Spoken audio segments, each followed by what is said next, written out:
de orar, nós vamos falar juntos o Salmo número 23. E na semana passada nós falamos de vocês estão de parabéns porque falaram de cor. Vamos ver se a gente consegue, se a gente não esqueceu da semana passada para cá, né? Vamos lá? Como é que começa? O Senhor é meu pastor, nada me faltará. Deitar-me paz em verdes pastos, guia-me mansamente às águas tranquilas, refrigera a minha alma, guia-me pelas veredas da justiça, por amor do seu nome. Ainda que eu andasse pelo vale da sombra da morte, não temerei mal algum, porque tu estás comigo. O vara e o teu cajado me consolam. Preparas uma mesa diante de mim, na presença dos meus inimigos. Unges a minha cabeça com óleo, e o meu cálice transborda. Certamente que a bondade e a misericórdia me seguirão todos os dias da minha vida, e habitarei na casa do Senhor por todos os dias. Nós te louvamos, Senhor, porque podemos reunir aqui, não apenas como uma denominação, mas podemos nos reunir como o teu povo. Nós somos o teu povo, ovelhas do teu pastoreio. E nós te louvamos porque nós somos ovelhas pertencentes àquele que é o Deus do universo, aquele que criou todas as coisas, aquele que é soberano, aquele que é majestoso, mas também aquele que é gracioso, misericordioso e amoroso. Obrigado porque tu tens sido um Deus bom. E é um prazer para nós estarmos aqui para louvarmos e engrandecer o teu nome. Que o Senhor possa receber a nossa adoração e que, como resposta, o Senhor possa estar falando no nosso coração. É a nossa oração em nome de Jesus. Amém. Amém? Podem sentar no seu momento de louvor ou de adoração através de canto.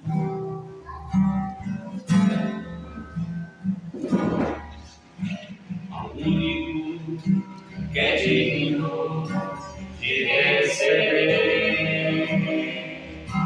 a honra e a glória, a força e o poder.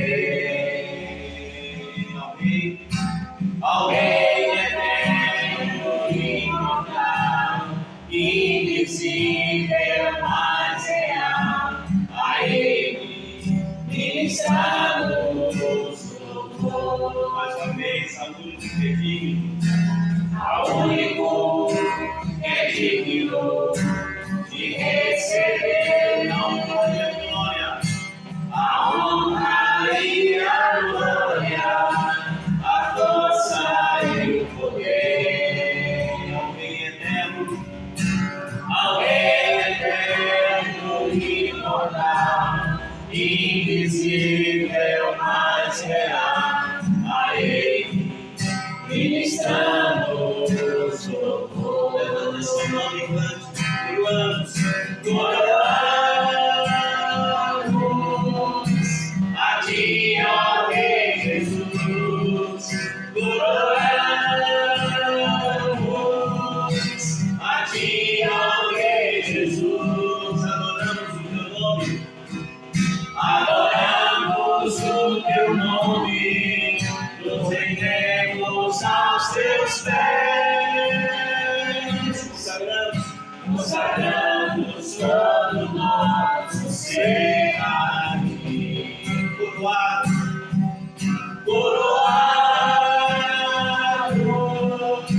estás, ó Rei Jesus.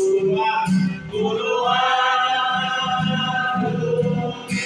estás, ó Rei Jesus. Eu adoro o Teu nome, eu adoro o Teu nome, eu me rendo aos Teus pés. Eu consagro todo meu ser a Ti. Eu consagro todo meu ser a Ti. Consagramos todo nosso ser a Ti. Você pode louvar a Deus com as suas palmas.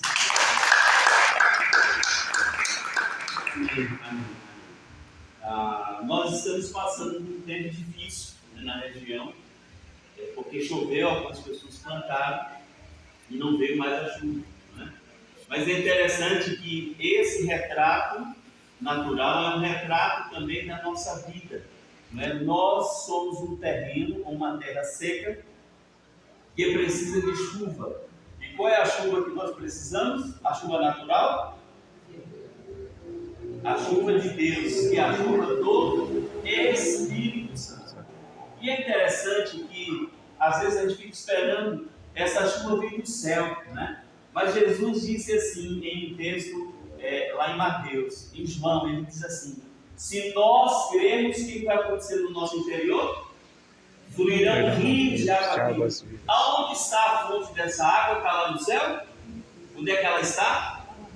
Dentro de nós. Então veja só, quando nós oramos pedindo que Deus mande chuva, não espere que venha uma chuva lá do céu, porque a fonte de água viva está dentro de nós. Então o que é que nós precisamos? Crer mais. A Bíblia de Jesus diz assim: se nós crermos, no interior fluirão rios de água viva. Então nós precisamos que esse Espírito Santo que habita dentro de nós, que ele possa fluir, né, que ele possa transbordar na nossa vida. Finney, um grande pregador do Evangelho, ele disse que se nós não estivermos 100% cheios do Espírito Santo, nós estamos em pecado. Quanta gente está de pecado, né? Porque dificilmente tem gente que fala assim: pastor, eu estou 50% do Espírito Santo. Não está bom. Com Deus, ou nós somos 100%, ou está tudo errado, né? Ninguém pode ser 95% crente. Pode, não? Tem que ser 100%.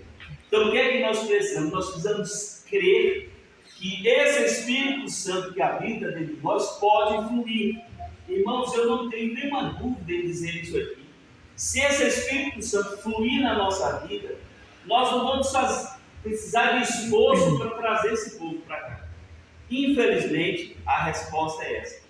Muitos aqui de Patos, de Pedras, não vêm para cá porque nós não estamos cheios do Espírito Santo. Nós estamos muitas vezes vazios. Então, a nossa palavra é uma palavra que não tem o fogo do Espírito, não tem a glória de Deus. Esse mesmo Finney que eu citei para vocês, um dia ele entrou numa fábrica de mineiros, e quando ele entrou, ele não precisou pregar o Evangelho, ele bastou olhar. E quando ele olhava para aqueles operários, aqueles funcionários, eles caíram no chão de joelhos arrependidos. Muitas vezes, irmãos, não precisa nem pregar. Se a gente estiver cheio do Espírito Santo, sonha as pessoas olharem para nós, elas vão ser impactadas. Vocês lembram quando Moisés desceu do Monte Sinai? O que aconteceu com ele? O seu rosto brilhava. Foi preciso colocar um véu, porque se alguém olhasse para o rosto de Moisés, morria. Eu pergunto: será que as pessoas olham para nós e veem a glória de Deus? Como que essas pessoas podem ver a glória de Deus? Se dentro de nós fluir essa fonte de água viva do Espírito Santo. O Espírito Santo habita dentro de nós, o próprio Jesus falou sobre isso. Mas é preciso que ele flua na nossa vida, é preciso que ele transborde na nossa vida. Amém? Amém. Amém de verdade? Amém. Amém. Amém. Então vamos cantar esse cântico Eu Navegarei, que é bem conhecido.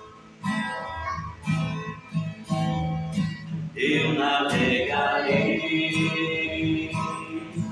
no oceano do Espírito, e ali adorarei ao Deus do meu amor. Eu navegarei no oceano do Espírito, e ali adorarei ao Deus do meu amor. Espírito, Espírito, que desce como fogo, vem como em Pentecoste, e enche-me de novo. Eu ao Deus da minha vida, que me compreendeu sem nenhuma explicação. Eu adorarei ao Deus da minha vida, que me compreendeu sem nenhuma explicação. Espírito de Deus, Espírito, que desce como fogo, vem como em Pentecoste, e enche-me de novo. Espírito,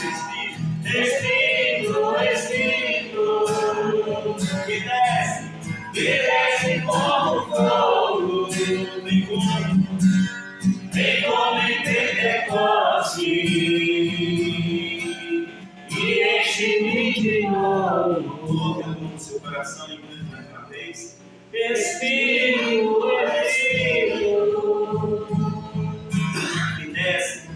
que desce como fogo,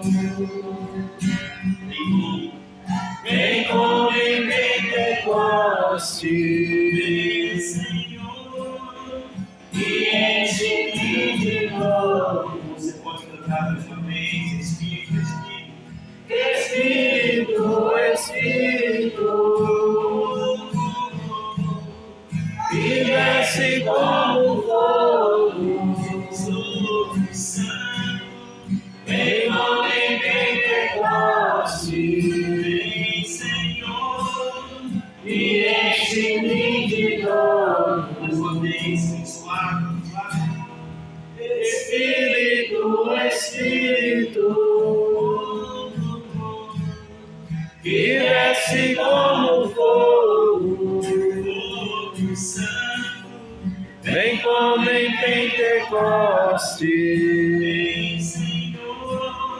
e enche-me de novo.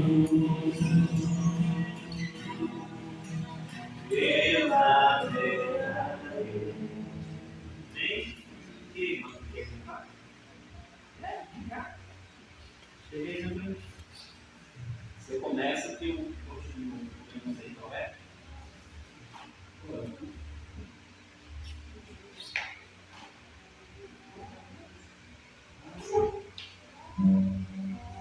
irmão. Graça e paz.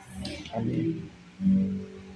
E amo Deus, tua graça nunca falha. Todos os dias estou em tuas mãos. Desde quando me levanto até o meu deitar, eu cantarei a bondade de Deus. É fiel em todo tempo, em todo tempo tu estás tão bom. Com o ânimo que tens, eu cantarei a bondade de Deus. Tua doce voz sempre me levei ao fogo, na escuridão, a presença me conforta. Eu sei que és meu Pai, e amigo és, e eu vivo da bondade de Deus. És fiel em todo tempo, em todo tempo tu és tão bom. Com todo fôlego que eu tenho, eu cantarei a bondade de Deus. És fiel em todo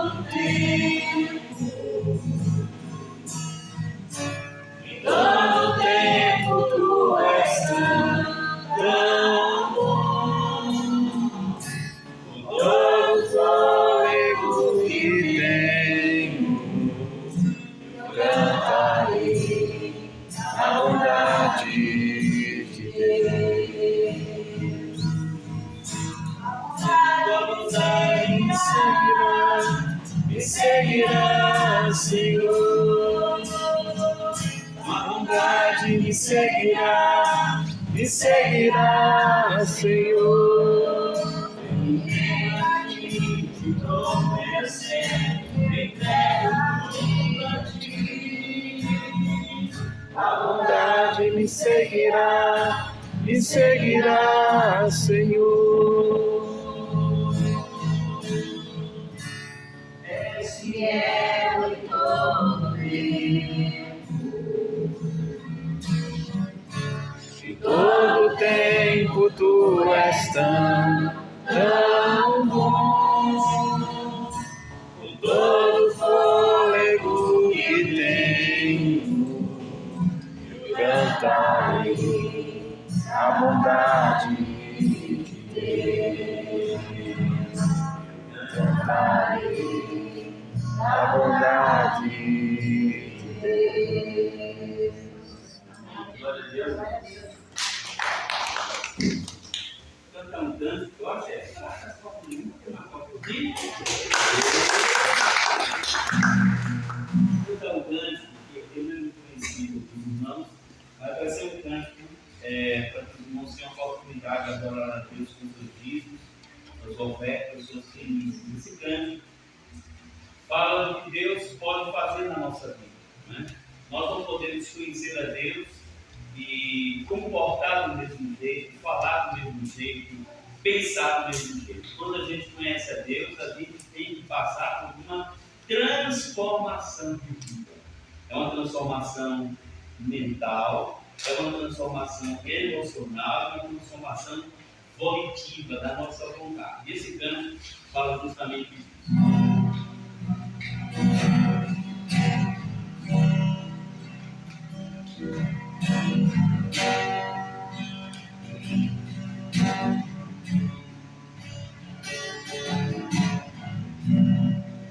Teu amor me deu uma nova canção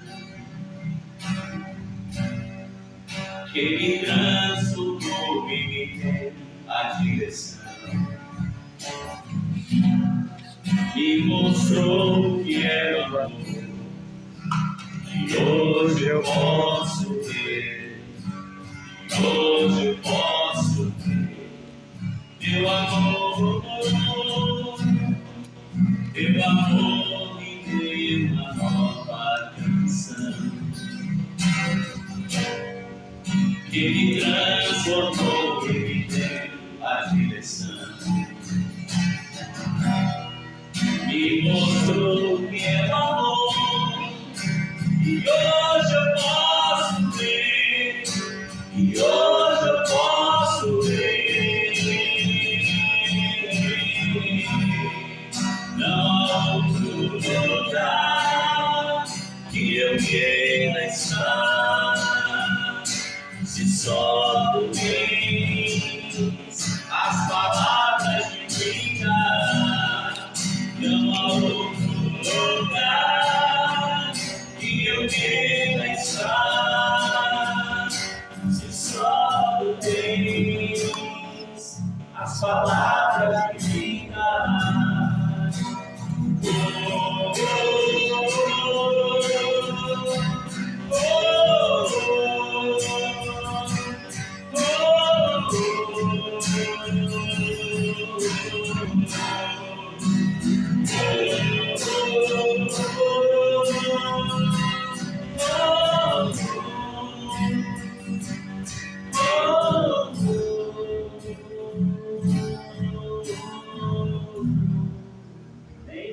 Vamos orar agradecendo por isso, pelas ofertas. Pai, nós te louvamos porque o Senhor nos dá o privilégio de poder, ó Deus, devolver a Ti, ó Pai, os 10%, que é uma prova da nossa fidelidade, em que não está em jogo a qualidade, a quantidade, mas a qualidade. E nós te louvamos porque os nossos irmãos têm tido o privilégio de serem fiéis a Ti. Pai, que a Tua palavra possa se cumprir na vida dos Teus filhos, ó Deus, e que o devorador não tenha acesso, ó Deus, aos nossos bens, não tenha acesso à nossa família, não tenha acesso à nossa saúde, e que o Senhor abra as janelas dos céus e derrame bênçãos sem medidas sobre as nossas vidas.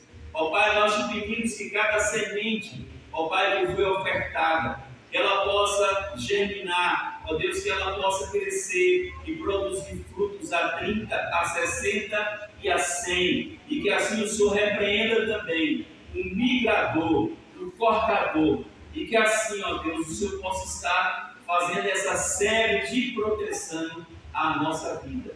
É a nossa oração em nome de Jesus. Amém. Amém? Vamos então estudar um pouquinho a palavra de Deus. Vou pregar aqui embaixo mesmo. Você pode abrir a sua Bíblia em Gênesis capítulo 37.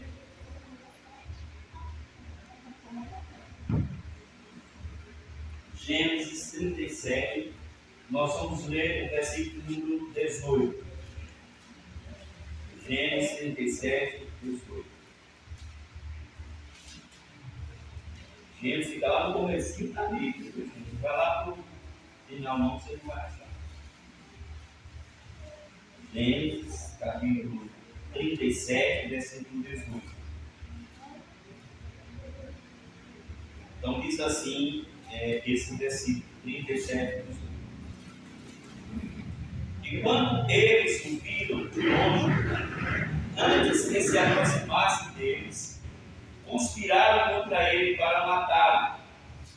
Então passavam ali mercadores midianitas, e eles tiraram e levantaram José da cova, e venderam José aos ismaelitas por 20 peças de prata, e eles trouxeram José ao Egito. Eu quero fazer uma pergunta aqui. Quem tem uma resposta afirmativa, levante a mão. Quem aqui passou e passa por adversidades, tribulações e provações na vida, levante a mão. Não passa não. Você não passa, são abençoados. Porque nós passamos, todas as pessoas passam por tribulação, por provação, que hoje aqui eu vou estar chamando de adversidade. Um homem, um teólogo chamado Havelock, ele diz o seguinte: a adversidade e a morte são partes da vida. Rejeitá-las é mesmo que sujeitar a própria vida. Então, se tem algo que é real na nossa vida, são as adversidades. Um homem que não passa por adversidade, não passa por provação e tribulação, há alguma coisa errada na vida dele. Porque todos aqueles que um dia foram alcançados por Deus irão passar por adversidades. Tem um sermão que é pregado por aí que não é muito bíblico. As pessoas pregam que quando nós aceitamos Jesus, os nossos problemas acabam. Parece que depois que a gente aceita Jesus, os problemas aumentam. Né? Coisa que nunca aconteceu em casa, não sei se vocês tiveram essa experiência, mas muita gente tem, sempre viveu bem com a família, e que conversa, a família vira problema. Então parece que quando há uma conversão, as coisas pioram. Não é que as coisas pioram, é porque as adversidades vão vir, porque Deus tem um objetivo nas adversidades. E é o que nós vamos estudar hoje. Nós precisamos aprender a lidar com as adversidades, né? Nós estamos aqui, saímos daqui bem, com saúde, chegamos em casa, nós somos acometidos com enfermidade. E como que nós vamos lidar com essas coisas? Né? Há pouco tempo eu perdi a minha irmã, que era o sustentáculo da família. Ela passou 8 anos fazendo hemodiálise, 4 vezes por dia. Ela não aguentava mais ir no hospital. Ela então fez um quarto só para isso. E nesse momento em que ela fazia a hemodiálise, na visão dela, era um momento em que ela tinha a devocional com Deus. Olha como ela encarou e como ela soube lidar com a adversidade. Às vezes, quando a adversidade vem, nós fazemos como esse teólogo fez. A gente rejeita as adversidades, e quando nós rejeitamos as adversidades, nós estamos rejeitando o moldar de Deus na nossa vida. Nós estamos rejeitando a ação de Deus na nossa vida. Então, primeiro eu quero que você vocês repita comigo. Diga assim: as adversidades é a forma que Deus trabalha para moldar o nosso caráter. Vamos ver se a gente entende o que é caráter e personalidade. Personalidade é o jeito que eu nasço. Eu nasci desse jeito. Por exemplo, eu sou sanguíneo. Vocês precisam fazer o teste de temperamento para saber quem você é. Primeira coisa que você tem que fazer é saber quem você é. Saber que às vezes eu não sei quem eu sou.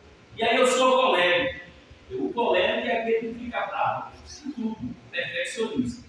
E aí a pessoa fala: eu não sei por que eu sou tão enraivado. Você é enraivado porque você é colérico. Então o que é que eu devo fazer? Entender quais são os pontos positivos da minha personalidade e quais são os pontos negativos da minha personalidade. Há uma coisa na psicologia que é muito importante para nós. É chamado de inteligência emocional. O que é inteligência emocional?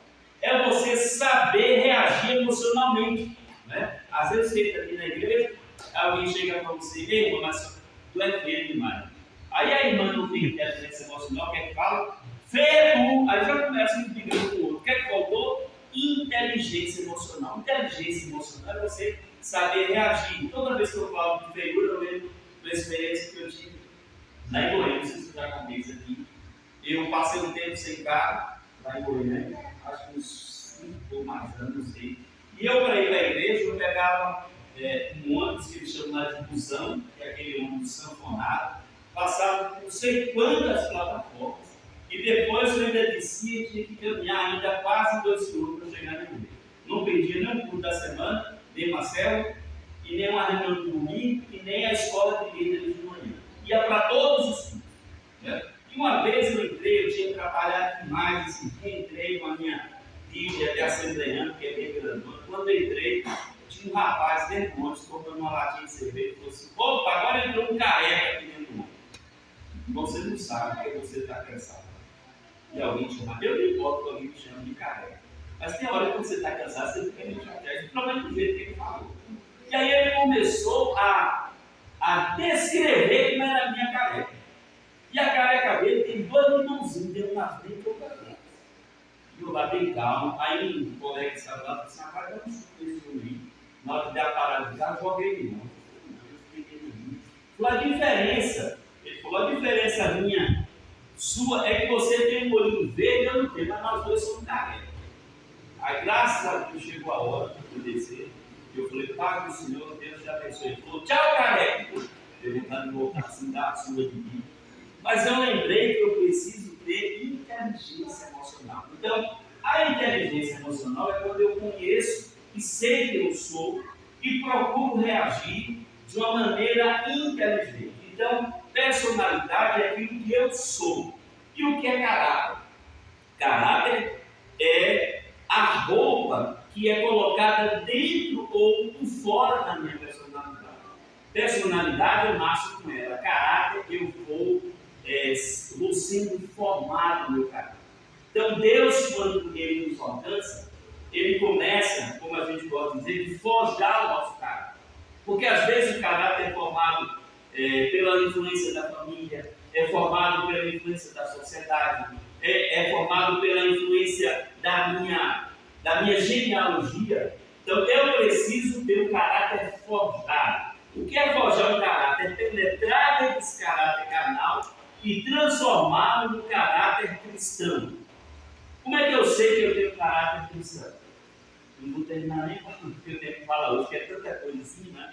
Mas veja só, um caráter cristão ele tem que produzir pelo menos 3 tipos de virtudes. Primeiro, as virtudes que são chamadas de universais.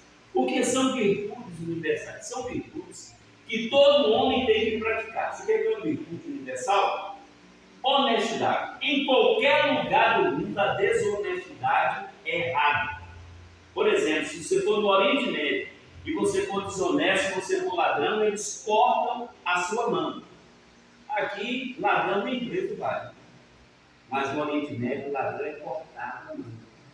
Olha só como. Porque a desonestidade não é aceita em lugar nenhum. Então, é uma virtude universal. Então, nós, como cristãos, precisamos ter, pelo menos, a observação ou ter os frutos universais.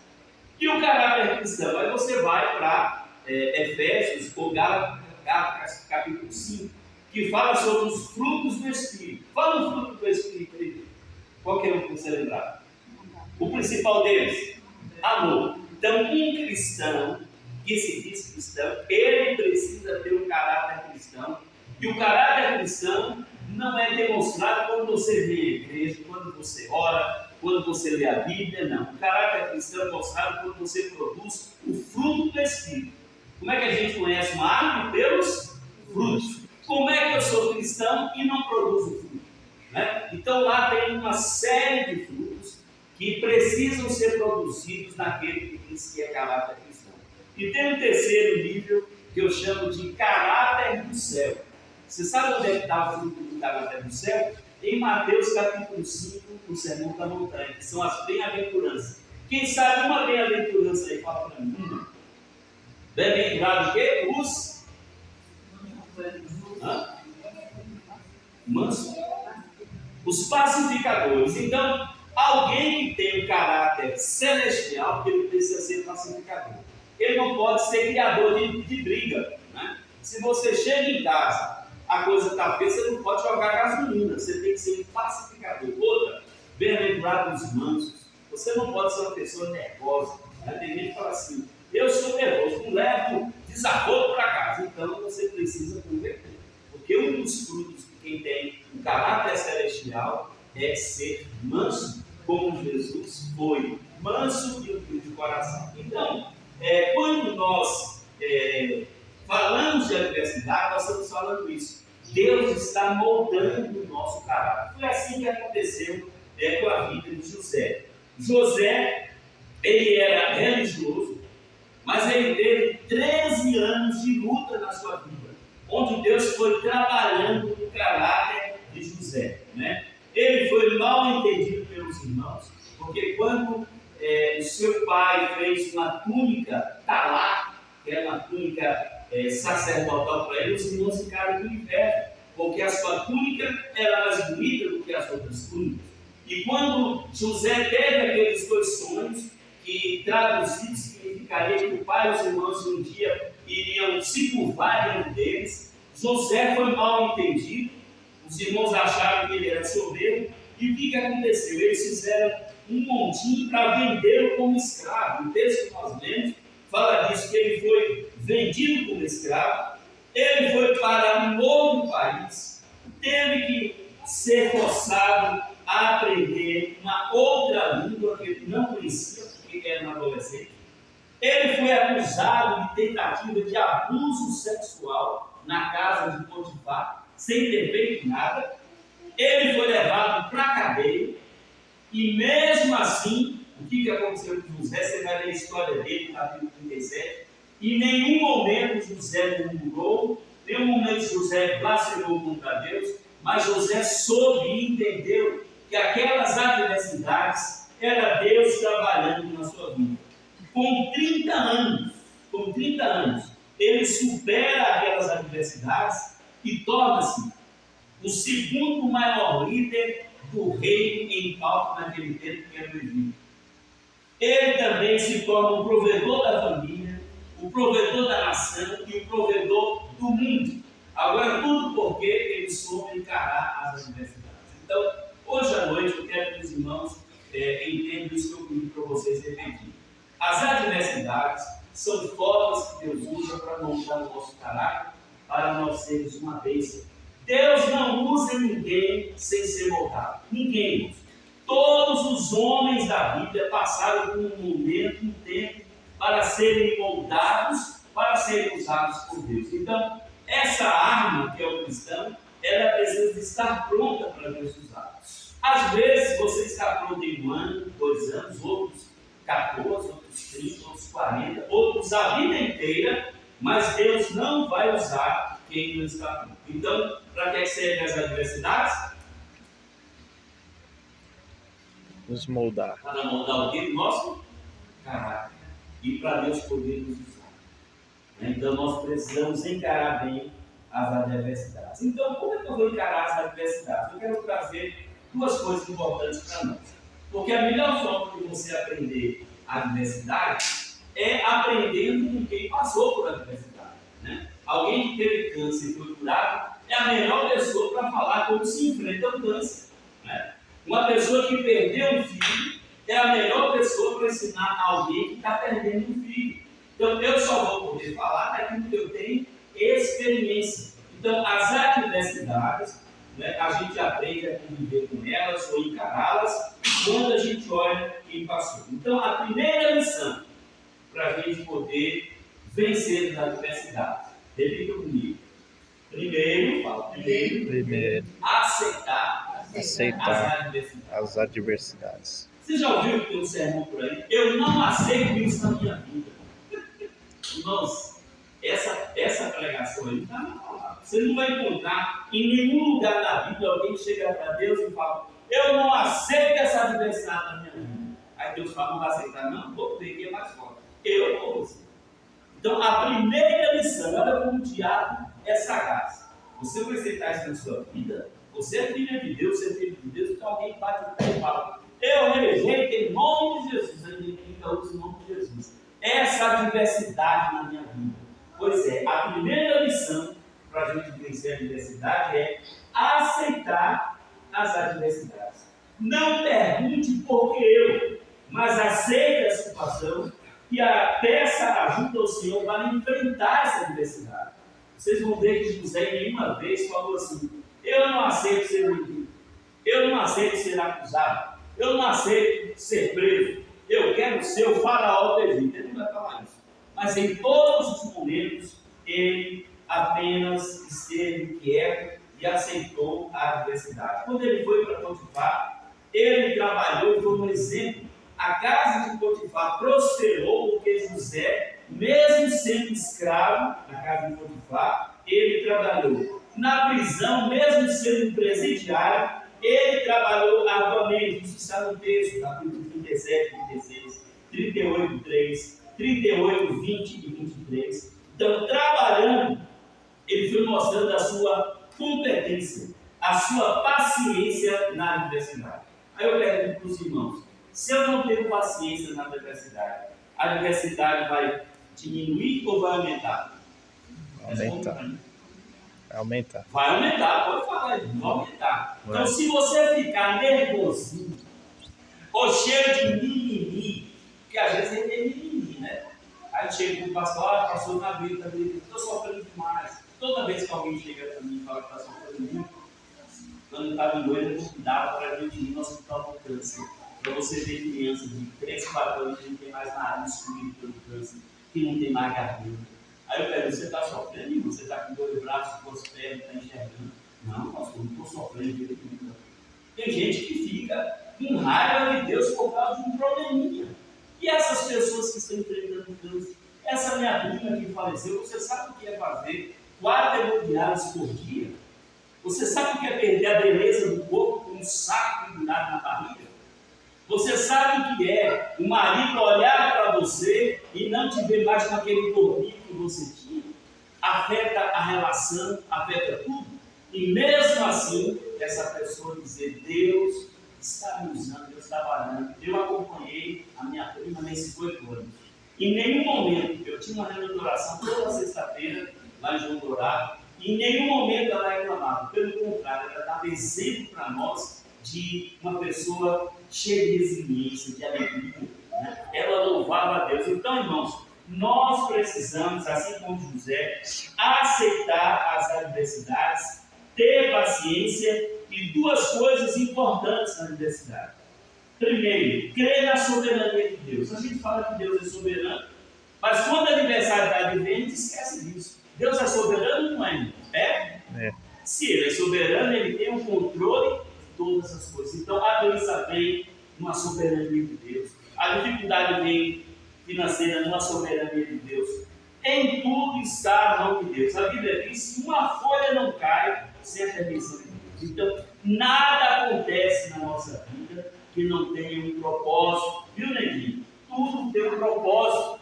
Nós não podemos ficar com raiva de Deus, com raiva da igreja, com raiva das pessoas E às vezes até pensar em besteira. Eu já vi irmãos de igreja que por causa de uma quebra, por exemplo, na empresa, pensou em se matar. Você vai levar a empresa para o céu? Não vai. Você não vai levar nada para o céu. Então, qual é o caminho? Acreditar e crer na soberania de Deus, que pode reverter qualquer quadro. Podemos falar aqui da esposa do pastor Pintar. Eu estive lá no hospital, no domingo de manhã, e todo mundo achou que a Elisete ia falecer. Estávamos lá reunidos, demos as mãos, e de repente o quadro da Elisete mudou. O quadro que era para a morte naquela hora mudou. Ela ainda está viva, porque a doença que ela tem não passa de 3 meses. Ela não melhorou, mas também não piorou. Está lá. Se Deus quiser reverter o quadro na vida de Elisete, reverte. Tanto que o pastor Judas, claro que ele está sofrendo, mas ele está crendo no propósito de Deus, na soberania de Deus. É um homem que a gente vai lá e ele diz: o Senhor é meu pastor, nada me faltará. Você não chega lá, não vai encontrar o pastor Judas arrancando cabelo, com raiva de Deus, não. Ele está crendo na soberania de Deus. Então, aceite as adversidades e creia na soberania de Deus. Mas creia também nos sonhos de Deus para a sua vida. Irmãos, Deus é expert em transformar pedras que aparecem na nossa vida em degraus para a gente crescer. Às vezes você tropeça numa pedra e você acha que aquela pedra é um empecilho. Mas Deus pode transformar aquela pedra em degrau, né? Aquela advertência em uma forma de você poder crescer.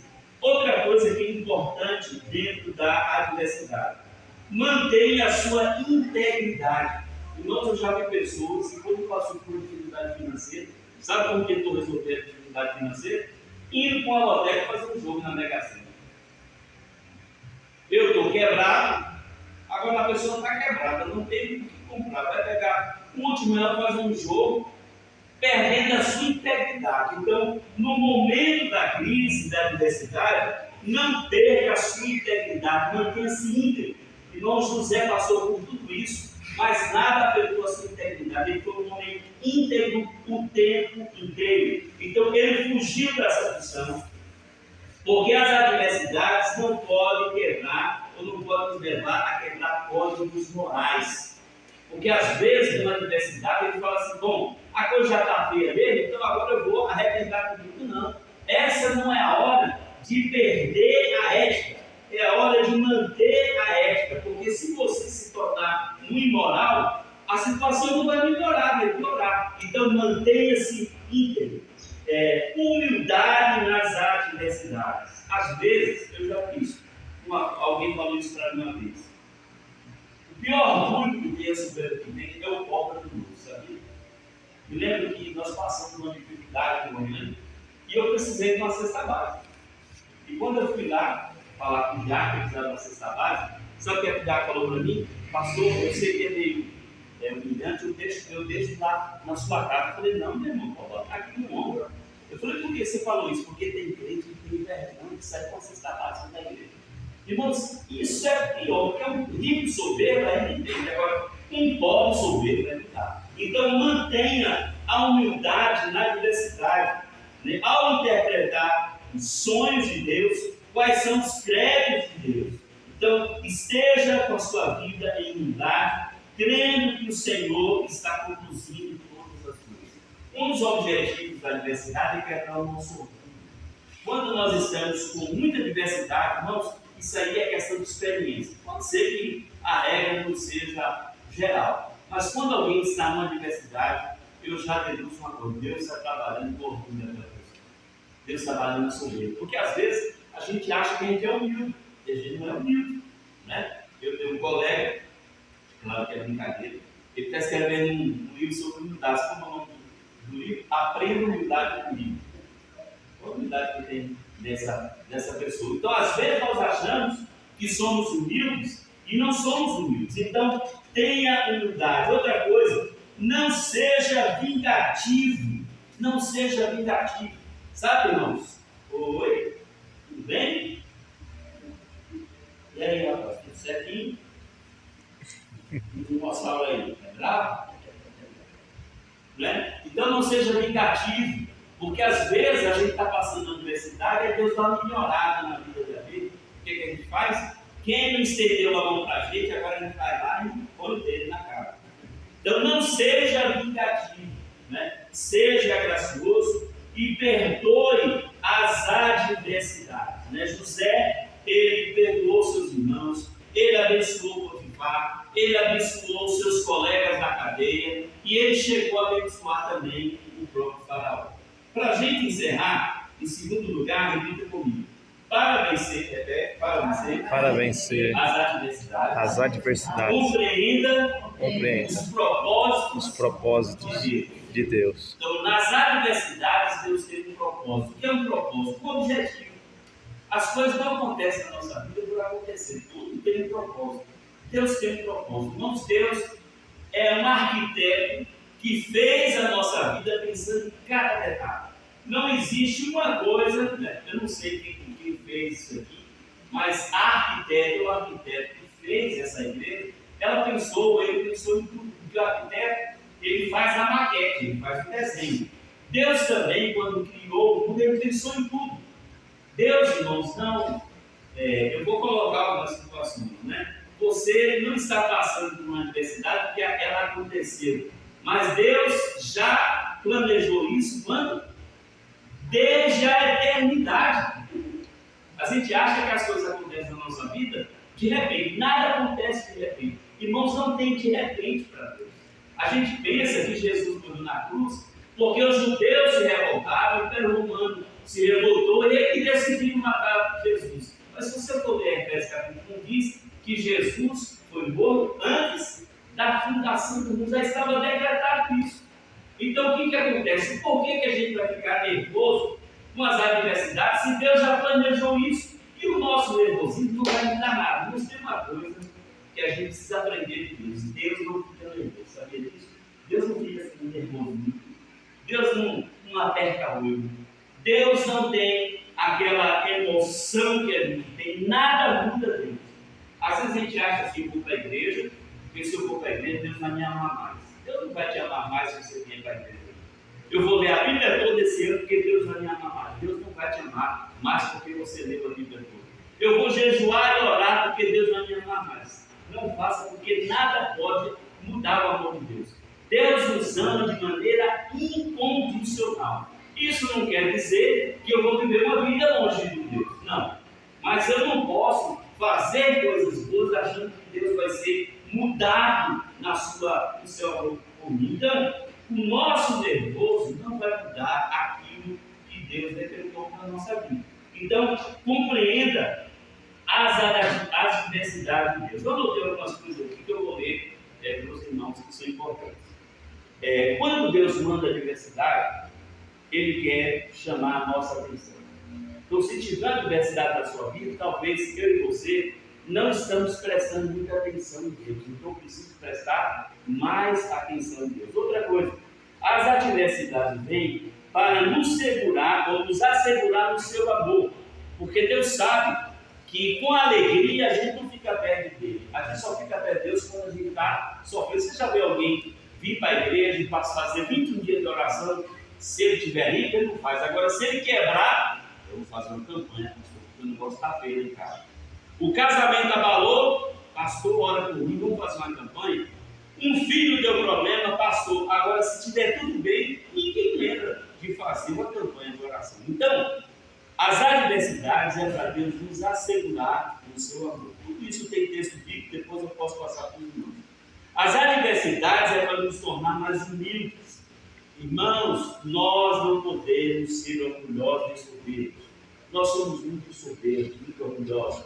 Então a adversidade é para nos tornar mais humildes. Outra coisa, as adversidades é para nos refinar. A gente é igual areia grossa, sabe, irmão? Que precisa ser peneirada. A gente é muito bruto. E Deus vai nos refinar. Quer nós queiramos, quer nós não queiramos, né? Então nós precisamos ser refinados. Outra coisa, Deus quer aumentar a nossa fé. Pô, irmãos, é tão bom quando você passa por uma dificuldade.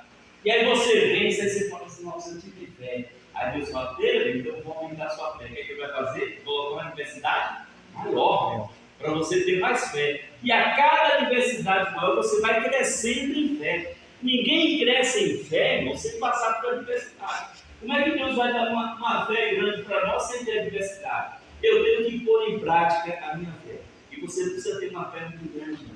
Basta ter uma fé do tamanho de um grão E mostrar. e Deus vai fazer muito. Outra coisa, Deus quer nos ensinar a obedecer. Pense num sujeito difícil de obedecer ao mundo. Irmãos, nós somos piores do que animais, sabia? Porque você pega um jumento, todo mundo sabe que é um jumento, né? O jumento aprende como, meu irmão? Como é que o jumento aprende?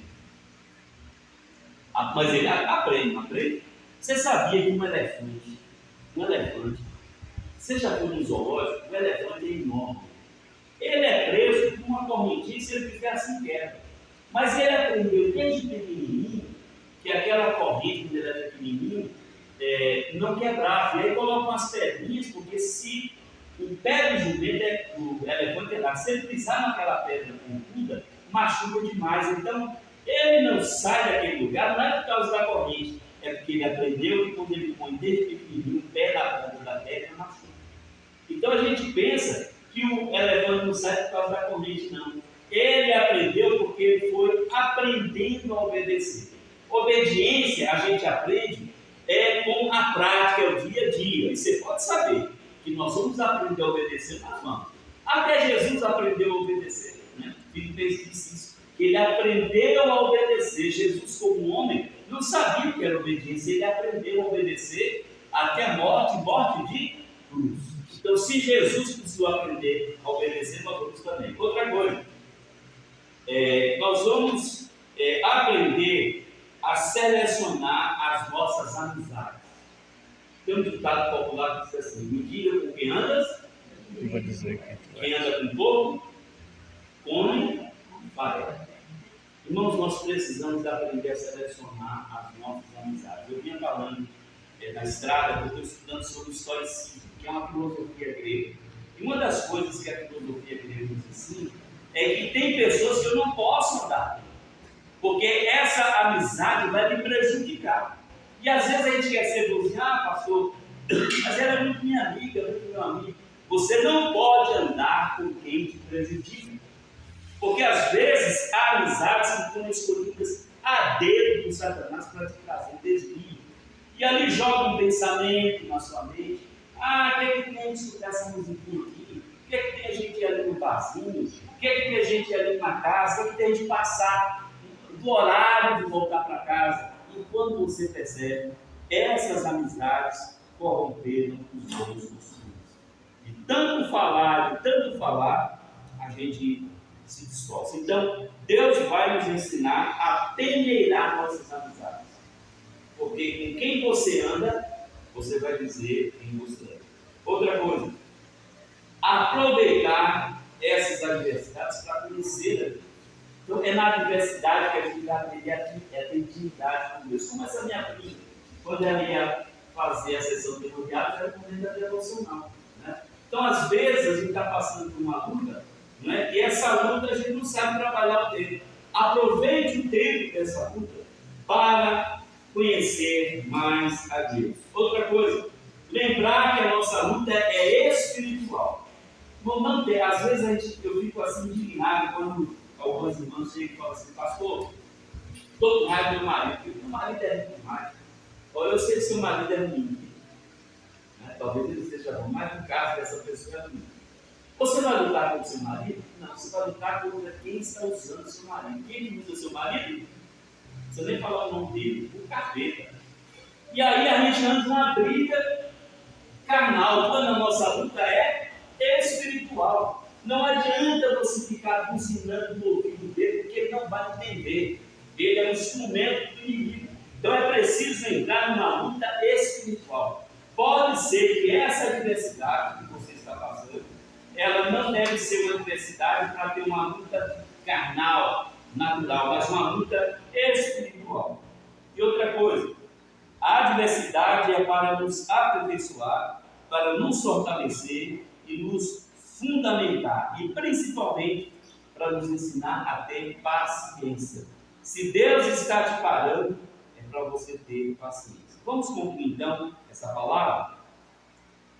A variedades de adversidades. Alguns passam mais, outros passam menos, mas Deus tem propósito. Aí tem gente que fala assim, mas pastor, tem fulano que não sofre como eu sou. É porque Deus tem um propósito para essa pessoa e Deus tem um propósito para você. Então há diversidades de propósito. Eu preciso saber responder a essas adversidades, aceitando essa diversidade e tentando entender o propósito de Deus para essas adversidades. Mas em todas elas, o segredo é não murmurar. Se você murmurar, esse deserto não acaba. O segredo é agradecer. Então, 5 coisinhas para a gente terminar. Primeiro, você quer desabafar uma adversidade? Não desabafe com a cabeleireira. Tem gente que não desabafa com o irmão, vai desabafar na cabeleireira. Ou coitado das cabeleireiras da vida. Podia ser outra profissão, mas a gente chega lá, o senhor está trabalhando com o cabelo da vida. Aí fala, mas que você não sabe o que eu estou passando em casa. Aí desabafa com a cabeleireira. Aí chega outra cliente, a cabeleireira vai falar assim, sabe fulana que ela teve aqui, menina, ela está numa confusão em casa. Aí já conta para o cliente. A cliente chega em casa, já está lá com outras amigas, você não sabe, daqui a pouco, Lapão inteiro sabe o que você está passando. Então você quer desabafar? Desabafe com Deus. Talvez você fale, pastor, eu não desabafo com o pastor porque eu não confio no pastor. Se eu não confio no pastor, não tem problema. Confie em Deus e derrame-se diante dele. Diga para Deus. O único que pode resolver o seu problema é Deus. Tem gente que desabafa com o pastor e fala, pastor, o que é que eu devo fazer? Eu falo, eu sei lá. Como é que eu vou resolver um problema com você? Eu não sou Deus. Então tem gente que desabafa com o pastor como se o pastor tivesse a solução. O pastor não tem solução, porque pastor é também ovelha. Tem gente que fala assim, pastor, estou com um filho assim, faz uma oração forte para Deus se transformar em filho. Eu já falo, irmã, você está pedindo para a pessoa? Eu não tenho oração forte para transformar a vida do seu filho. Quem pode transformar a vida do seu filho é seu filho, é Deus. Segundo, reafirme a soberania de Deus. Não é que a Bíblia diz? Deus me deu, Deus me tomou, bendito seja o nome do Senhor. Então, reafirme a soberania de Deus. José sabia disso, que tudo que ele passou porque Deus era soberano. Terceiro, leia a palavra. Irmãos, tem gente que está numa adversidade, mas que segue. Aí eu não consigo dormir, aí pega lá Netflix, sei lá o quê. Aí dá 6 horas da manhã, assistindo a primeira temporada, a segunda temporada, os episódios, vai chegar de manhã a pessoa. Você está com a universidade, leia a Bíblia. É engraçado, né? A gente assiste uma série, vários episódios, ninguém cochila. Mas se for ler a Bíblia, ler um capítulo, já está falando na Bíblia. Então, leia a Bíblia. Você fala assim, pastor, não aguento ler, eu não sei ler. O pastor Luciano está postando. Você pode pedir para o pastor Prelito Michel colocar no grupo aqui de vocês. Ele está postando a Bíblia toda para ser ouvida em um ano. Se você não gosta de ler, não quer ler, ouça. Aí você fala, pastor, não gosta nem de ler, nem de ouvir. Aí eu vou ter que falar para você, conversa, porque você não tem jeito. Você não gosta nem de ler, nem de ouvir a palavra, é difícil. Né? Então, leia ou escute a palavra. Quarto, reveja os propósitos de Deus no sofrimento. Talvez o sofrimento está presente porque você não entendeu ainda o propósito de Deus. É muito importante o propósito de Deus. Aí você fala, pastor, para que é importante o propósito? Porque quem sabe quem é, tem que saber qual é a sua missão. Como é que eu sei quem eu sou e eu não sei o que eu tenho que fazer? Então, tem alguma coisa errada com a minha identidade. Então, eu preciso saber quem eu sou e saber o propósito de Deus na minha vida. Então, busque esclarecimento. Tente discernir o propósito de Deus. Deixe ser levado ao ponto de poder confiar em Deus. E agradeça a Deus pelas adversidades, apesar de, por último, você me aguenta mais, compartilhe a sua adversidade com um amigo ou irmão, com alguém que você possa confiar, divida a carga. Eu fico muito triste. Eu tenho esse problema também, eu tenho dificuldade em minha vida. Né? Eu já fui muito traído na vida, então eu tenho muita dificuldade na minha vida. Mas eu preciso, como muitos irmãos precisam, de ter alguém que você divida a carga. Porque a hora que você não tem com quem dividir, então veja assim na igreja, com quem eu posso dividir a carga? Divida essa carga. A Bíblia diz que nós devemos levar a carga uns dos outros, divida. Está pesado, irmão? Divida a carga. Se 100 quilos está pesado, toma 50 quilos, meu irmão. Ou toma 25, minha irmã. Toma 25 e vamos juntos. Porque a igreja é um corpo. Né? Então, um corpo não pode ter os membros vivendo individualmente. É para a gente trabalhar e viver. Amém? Você pode fechar os seus olhos para a gente orar. Coloque a mão no seu coração e coloque diante de Deus a dificuldade que você está passando. Eu não sei a sua dificuldade, mas Deus sabe e você sabe. Você vai dizer para Deus: Deus, o que mais tem trazido tristeza no meu coração e a adversidade no meu coração é isso. Diga para Deus. Depois que você falar a sua adversidade, você vai dizer para Deus: Deus, me ajude a entender qual o propósito dessa adversidade. Eu preciso entender. E se o Senhor me ensinar, se o Senhor me der discernimento, eu saberei encarar a adversidade da minha vida. Mas que o Senhor possa me falar, Deus, por que esse sofrimento? Por que essa adversidade? Por que essas provações da minha vida? E depois que você falar isso, você vai dizer: Deus, apesar de não entender, de não discernir, eu quero declarar que eu creio na tua soberania sobre a minha vida. Eu creio que o Senhor é soberano. Por isso eu agradeço, mesmo sem entender, por cada adversidade, por cada problema que eu estou passando. Que o Senhor possa me fortalecer e me ajudar a passar por essa adversidade, como José passou e venceu. E depois perdoou os seus irmãos e entendeu que as adversidades é para que ele pudesse sustentar seus irmãos, sustentar a sua nação e sustentar o mundo, porque a fome que o mundo passou, se não fosse a forma como se usou José, o mundo morreria de fome. José foi uma bênção. E eu quero ser uma bênção também, ó Deus, aprendendo o teu propósito dentro dessa adversidade. É a minha oração em nome de Jesus. Amém? Você sabe que